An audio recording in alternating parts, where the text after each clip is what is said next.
My twin brother Ethan came to visit me at the psychiatric facility, his face covered in bruises, and his spirit completely broken. When I realized that my niece Charlotte's husband was not only abusing her, but also my own brother, I knew I had to act. So I decided to swap places with him and teach that monster Damien Cross and his family a lesson they would never forget. My name is Evan, and this is the story of how I became my brother's protector. I wonder how many fathers and grandfathers are listening to this right now. Drop your city in the comments. I want to see how far this story about protecting family has traveled tonight. Ethan and I are identical twins, as similar as two drops of water. But our destinies turned out as different as a storm, and a calm lake as a wolf and a lamb. People said I wasn't right, that I was crazy. The doctor said I had impulse control disorder. I describe it as feeling too much, everything 10 times more intensely than other people. My joy can make my chest explode. My anger, that's what brought me here. The moment Ethan walked through that door, I knew something was wrong. His left eye was swollen shut, purple and black. Fresh cuts lined his knuckles. He favored his right side, broken ribs. Jesus, Ethan, what happened? He tried to smile. You should see the other guy, he joked, but his voice cracked. I'd been locked up in Portland State Hospital for 10 years. When I was 17, I put 3 guys in the hospital for cornering Ethan. The judge called me a danger to society. Maybe he was right. It's Charlotte's husband, Ethan said, slumping into the chair. Damien Cross. He hits Charlotte every day. Now he started on little Avery, too. She's only 3. The chair creaked under my grip. Sweet Avery, a baby I'd only seen in pictures. When I tried to stop him yesterday, he and his family jumped me. His mother, Beverly, his sister, Brenda, they held me down while he used his belt. That familiar fire burned in my chest. But this time it wasn't wild. This time it was focused. I walked to the barred window. 10 years doing push-ups on these bars, reading every book, learning to harness the storm inside me. The doctors thought they were rehabilitating me. They were forging me into something deadlier. Ethan, look at me. Really look. He raised his head. Like looking in a mirror. Same face, same scars, same cowlick. The only difference, I'd gotten stronger while he'd gotten beaten down. We're identical. Nobody could tell us apart. Understanding dawned in his good eye. Evan, no. You can't. Those people are animals. I smiled coldly. Brother, I've been living with animals for 10 years. The difference is these ones are locked up and those ones are running free. I grabbed his shoulders. You'll stay here where it's safe. I'm going out there to handle Damien Cross.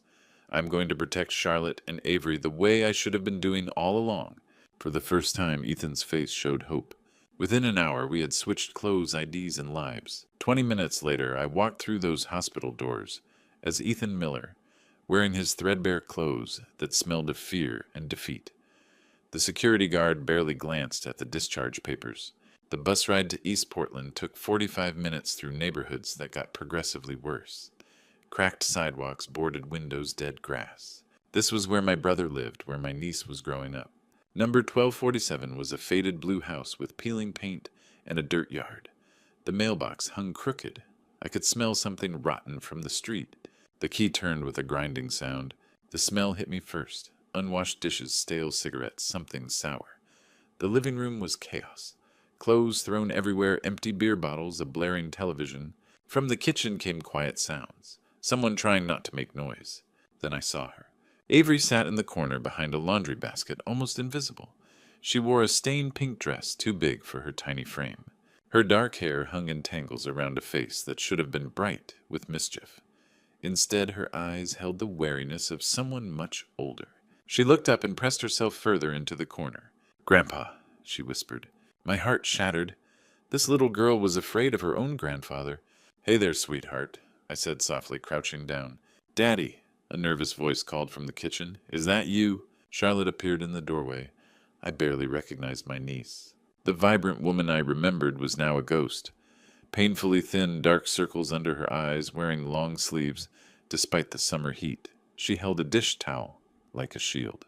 "Oh," she said with relief, "it's just you, Dad." But even that relief was tinged with fear. She moved like someone expecting to be hit. Shoulders hunched, steps careful. When she bent to pick up a toy, she winced and favored her left side. "How was your appointment?" she asked, not meeting my eyes. The house told their story.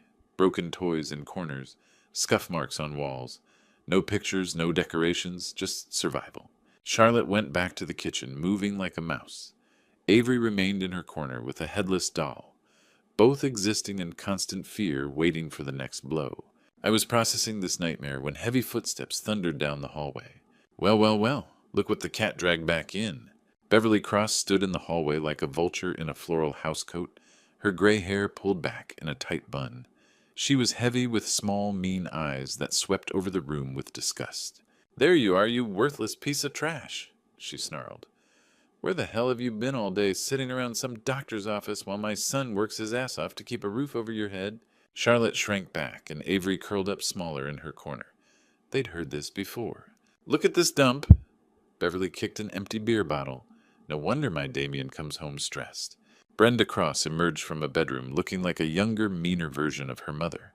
Behind her trailed a chubby 5-year-old with chocolate around his mouth and an entitled swagger. "Uncle Ethan's back," Brenda announced mockingly. "How nice." The boy, Caleb, immediately zeroed in on Avery. He marched over and snatched her headless doll. "This is stupid," he declared. "Why do you play with broken toys? You're stupid too."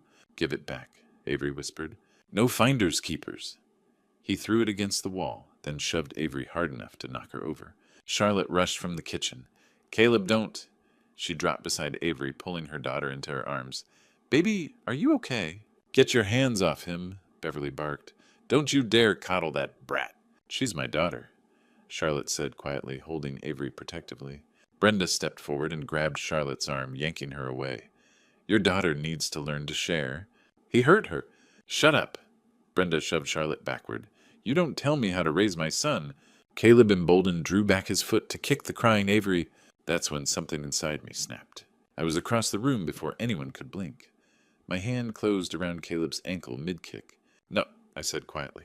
The boy tried to pull away, but my grip was iron. His eyes went wide with shock. "Let go!" he shrieked. "Grandma, Mom!" I held firm. "You don't touch her. You don't take her toys. You don't push her. Understand?" Beverly charged over. "Let go of my grandson. How dare you?" I released Caleb and stood to my full height. Beverly had to crane her neck up, and something in my eyes made her step backward. "Your grandson needs manners." "Don't tell me how to raise my family," she blustered, but her voice had lost its venom. "You're nothing but a freeloader." I took a step forward. She took 2 back. "Things are going to change around here. Starting now." Brenda grabbed Caleb's hand. "Come on, baby. Let's go to Grandma's room." "But I want to play." "Not today," Brenda said quickly, never taking her eyes off me. The 3 of them retreated down the hallway, whispering frantically. A door slammed and locked. Charlotte was still on the floor, holding Avery, staring up at me with wide eyes. "Dad, what's gotten into you?" "You've never stood up to them before." I knelt beside them both. Maybe it's time I started. The house fell into an uneasy silence for the rest of the evening, but I knew this was just the calm before the storm. The rumble of a motorcycle engine cut through the midnight silence like a chainsaw through glass. I'd been lying awake in the cramped living room, using a moth-eaten couch as my bed, listening to Charlotte and Avery's quiet breathing from the back bedroom. The sound I'd been dreading had finally arrived. Damien Cross was home. The engine sputtered and died with a violent cough, followed by the crash of something metal hitting the ground. Probably the bike falling over. Heavy, unsteady footsteps stumbled up the front walk, accompanied by a string of slurred curses that would make a sailor blush. "Goddamn piece of shit bike. Lost again. Fucking cards were rigged." I sat up slowly, every muscle in my body coiled like a spring. This was it. This was the monster who'd been terrorizing my family for years, and he was about to walk through that door, drunk, angry, and looking for someone to hurt. The front door exploded inward with a bang that shook the whole house. Damien Cross filled the doorway like a nightmare made flesh.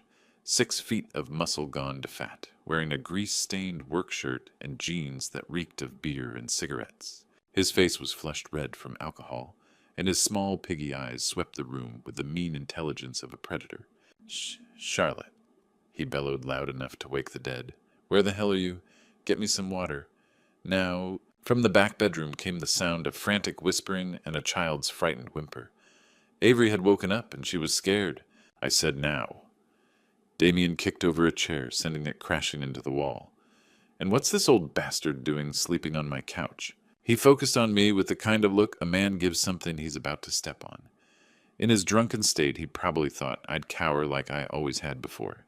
He was about to learn how wrong he was. "Get up, old man," he snarled, weaving slightly on his feet. "You want to live in my house, you follow my rules. First rule, when I come home you disappear." I stood up slowly, deliberately. At full height, I was only an inch shorter than him, but 10 years of prison conditioning had carved me into something harder than he'd ever be. "Your house," I said quietly. "This is Charlotte's house. She pays the rent." Damien's face twisted with rage. Did you just talk back to me?" He took a stumbling step forward, raising his hand. "I'll teach you some respect, you worthless piece of shit." The slap he threw was wild, telegraphed the kind of sloppy swing that works on frightened women and children. I caught his wrist mid-swing, like catching a slow-pitch softball. "What the—" Damien's eyes went wide with shock. He tried to pull his hand back, but it might as well have been caught in a steel trap. I squeezed, not hard enough to break anything yet, just enough to get his attention. "We need to talk about the new rules around here. Let go of me." He tried to throw a punch with his free hand, but I caught that wrist too. Now I had him completely helpless, both arms trapped swaying on his feet like a scarecrow in a windstorm. "Rule number 1, I said, applying pressure to his right wrist. "You don't hit Charlotte anymore." Crack. The sound of his wrist breaking was sharp and clean, like snapping a dry branch. Damien's scream could have shattered windows. "Rule number 2. I continued as if nothing had happened. "You don't touch Avery, ever." Before he could scream again, I drove my fist into his solar plexus with surgical precision. All the air left his lungs in a whoosh, and his eyes rolled back in his head. I released his wrists, and he crumpled to the floor like a sack of wet concrete. From down the hallway came the sound of doors slamming and frantic whispers, but Beverly and Brenda were too scared to come investigate. Early the next morning, 2 police officers stood on the front porch, their patrol cars' red and blue lights casting shadows across the neighborhood. The older sergeant held a notebook while his younger partner kept his hand near his weapon. "Are you Ethan Miller?" the sergeant asked. "Yes, sir. I'm Officer Hayes. This is Detective Campbell. We received a complaint about an assault. May we come in?" I stepped aside. Charlotte emerged from the bedroom, clutching her robe, with Avery peeking out behind her legs. Damien sat slumped in a kitchen chair, his right wrist wrapped in a makeshift splint. His face was pale and sweaty. "There he is." Damien pointed with his good hand. "That crazy old bastard attacked me. Broke my wrist for no reason. I want him arrested." Officer Hayes looked between us. "Sir, can you tell us your version?" "I came home from work and he just went crazy." Damien whined. Started grabbing me, twisting my arm. "I think he's having a mental breakdown." Detective Campbell examined Damien's wrist. "This is a serious injury. Mr. Miller, what's your side?" I reached into the kitchen drawer where Charlotte kept important papers. My brother had documented everything. "Officers, before we go further, you should see these." I spread medical reports across the table. Photos of bruises, x-rays of broken ribs, doctor's notes describing injuries consistent with domestic violence. All dated over 2 years, all with Charlotte's name. "These are my daughter's medical records," I said quietly. "Every time he's beaten her." Officer Hayes picked up a photo. Charlotte's face so swollen her eyes were nearly shut. "Jesus Christ. And these are my medical records from yesterday." More photos of violence. He did this when I tried to stop him from hitting my granddaughter. Detective Campbell studied the dates. "Mr. Cross, these records show a pattern going back years.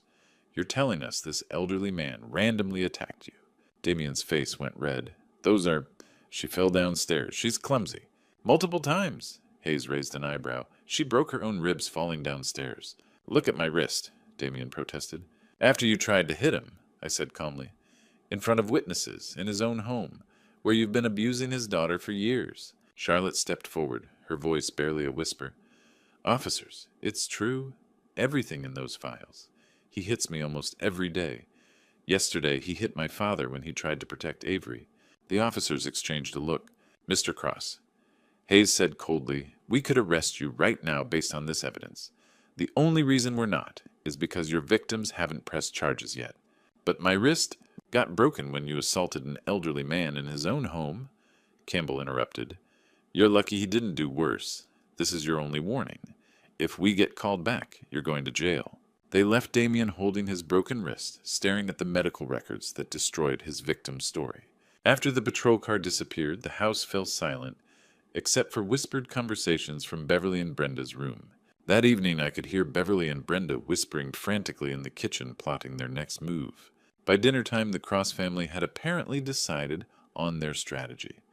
Beverly emerged from her room with an almost cheerful demeanor, while Brenda actually managed what might have been a smile.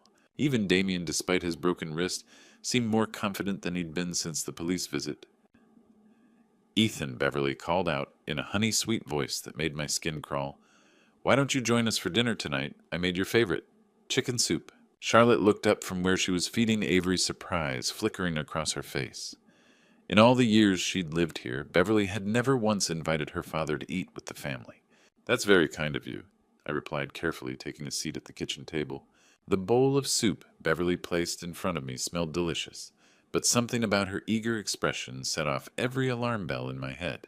"Go on, try it," she urged, practically bouncing on her feet. "I put extra seasoning in it just for you." I lifted the spoon to my lips, pretending to take a sip, then suddenly jerked my elbow as if startled by a sound. The bowl went flying, soup splashing across the floor in a steaming puddle. "Oh no!" I exclaimed, jumping up. "I'm so sorry, Beverly. How clumsy of me." Her face went through several emotions in rapid succession. Disappointment, anger, then forced understanding. "Oh, it's fine. These things happen." But I caught the look that passed between her and Brenda. They'd been counting on that soup working. "I'll just make myself a sandwich," I said, cleaning up the mess. "Don't trouble yourself making another batch." The rest of the evening passed in tense silence. Around 10 o'clock, I announced I was tired and settled down on the living room couch, pulling a thin blanket over myself. Within minutes, I was breathing deeply and evenly, every appearance of a man fast asleep. But I wasn't sleeping. Every sense was heightened, waiting. Around midnight, I heard the soft creak of floorboards. Someone was moving through the house, trying to be quiet. The footsteps paused outside the living room, then came closer. Through barely opened eyelids, I saw Damien's silhouette against the dim light from the hallway. Despite his injured wrist, he carried a coil of rope in his good hand. His face was set in grim determination as he approached the couch. He moved slowly, carefully, trying not to wake his intended victim. When he was close enough, he reached out to grab my shoulder. That's when I struck. My hand shot out and clamped around his throat before he could make a sound. His eyes went wide with shock and terror. As I sat up, my grip cutting off his air supply. "Going somewhere," I whispered. He tried to struggle, but 10 years of prison conditioning had given me strength he couldn't match, especially with one useless arm. Within seconds, he was unconscious. It took me less than 5 minutes to drag him into the bedroom and secure him to the bed frame with his own rope. I gagged him with a pillowcase to keep him quiet, then stepped back to admire my work. Now came the tricky part. I slipped out the bedroom's back door that led to the small yard, then crept around to the side of the house where Beverly and Brenda's room was located. Taking a deep breath, I began pounding on the wall and shouting at the top of my lungs. "Help Beverly, Brenda. He's beating me. Help me, please." I threw in some convincing groans, and the sound of furniture being knocked over really selling the performance. "He's gone crazy. He's going to kill me. Help." Within seconds, I heard footsteps rushing toward the bedroom. Beverly burst through the bedroom door first, clutching a wooden rolling pin like a weapon, her face twisted with savage glee. Right behind her came Brenda, wielding a metal mop handle with the enthusiasm of someone who'd been waiting years for this moment. "Where is he?" Beverly hissed, squinting into the dark room. "Where's that old bastard?"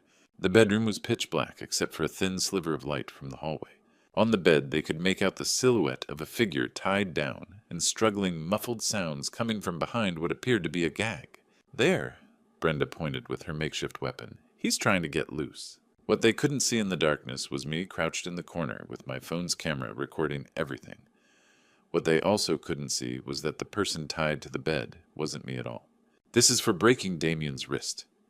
Beverly raised the rolling pin above her head and brought it down hard across the figure's ribs. The muffled scream that followed should have given them pause, but they were too caught up in their bloodlust to notice it sounded wrong. "And this is for embarrassing our family." Brenda swung the mop handle like a baseball bat, connecting with what she thought was my shoulder, but was actually Damien's already injured arm. More muffled screaming, more desperate struggling against the ropes. "Hit him harder," Beverly panted, bringing the rolling pin down again and again. "Make him pay for thinking he could stand up to us." Brenda was in a frenzy now, raining blows on the helpless figure. "You think you're so tough now, old man? Not so tough when you can't fight back." The beating went on for what felt like hours, but was probably only 2 or 3 minutes. Both women were breathing hard sweat pouring down their faces as they took turns hitting their victim with everything they had. Finally, Beverly stepped back, wiping her forehead with the back of her hand. I think he's learned his lesson. Should we untie him? Brenda asked, still gripping her weapon. Not yet. Let him think about what happens when he crosses the Cross family. That's when I stood up and flipped on the light switch. The sudden brightness made both women squint and shield their eyes. When their vision cleared, they found themselves staring at a scene that would haunt their nightmares forever. Damien lay tied to the bed, his face a mask of blood, and bruises his broken wrist bent at an impossible angle.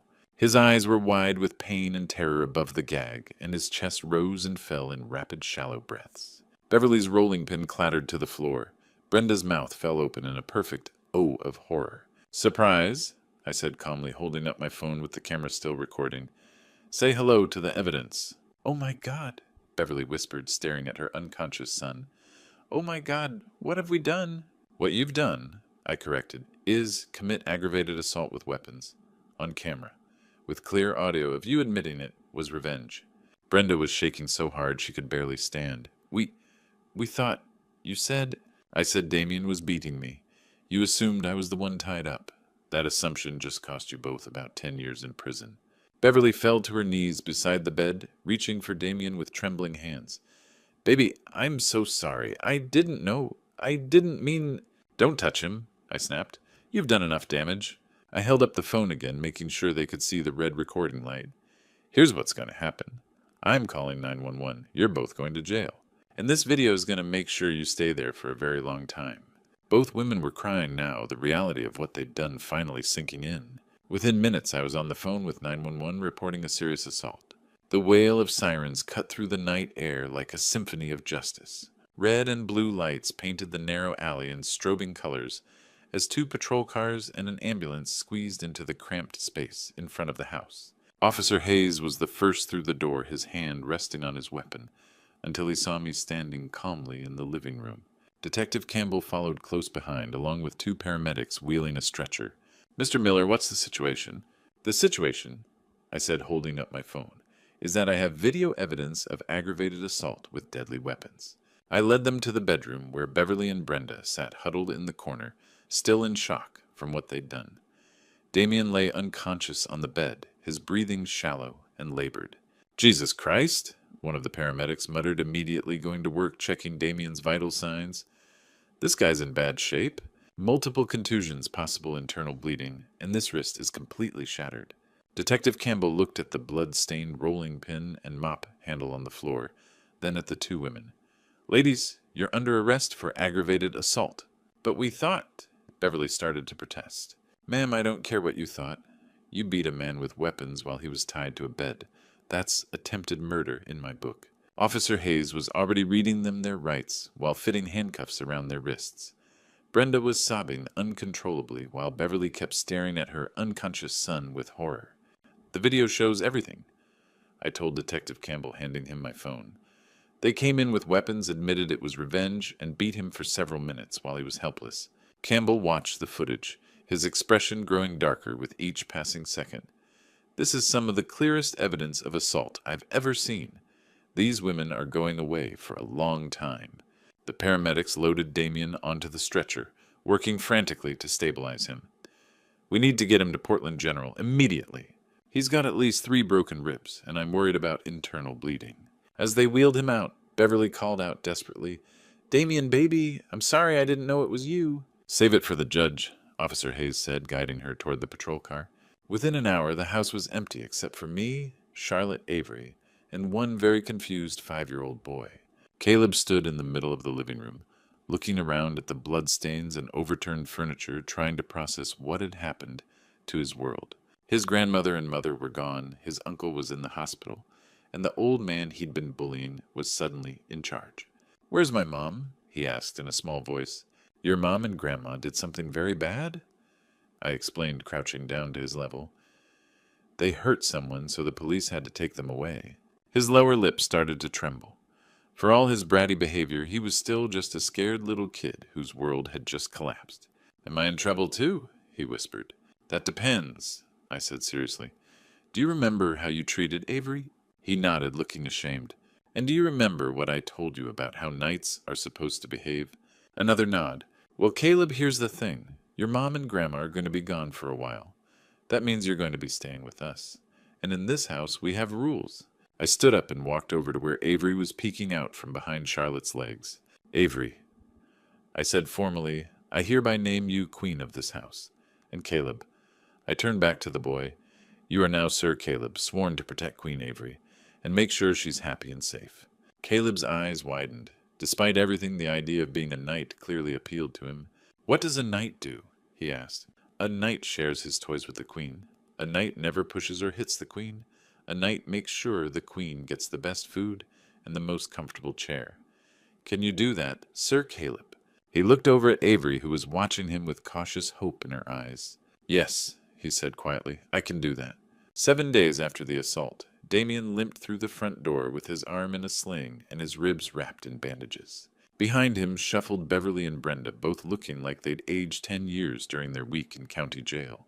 Their orange jumpsuits had been replaced with wrinkled clothes, but the defeated look in their eyes remained. Well, well, I said from my seat at the kitchen table where I'd been helping Avery with a coloring book.